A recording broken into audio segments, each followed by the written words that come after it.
يا أيها الذين آمنوا إن تطيعوا فريقا من الذين أوتوا الكتاب يردوكم بعد إيمانكم كافرين۔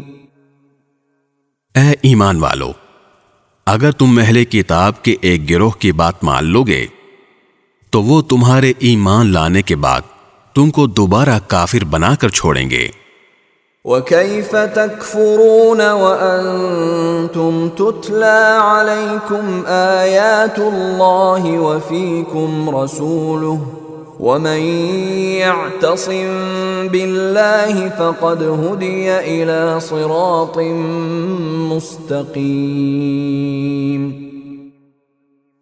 اور تم کیسے کفر اپناؤ گے جبکہ اللہ کی آیتیں تمہارے سامنے تلاوت کی جاتی ہیں اور اس کا رسول تمہارے درمیان موجود ہے، اور اللہ کی سنت یہ ہے کہ جو شخص اللہ کا سہارا مضبوطی سے تھام لے وہ سیدھے راستے تک پہنچا دیا جاتا ہے۔ یا ایہا الذین آمنوا اتقوا اللہ حق تقاتہ ولا تموتن الا وانتم مسلمون۔ اے ایمان والو، دل میں اللہ کا ویسا ہی خوف رکھو جیسا خوف رکھنا اس کا حق ہے، اور خبردار تمہیں کسی اور حالت میں موت نہ آئے بلکہ اسی حالت میں آئے کہ تم مسلمان ہو۔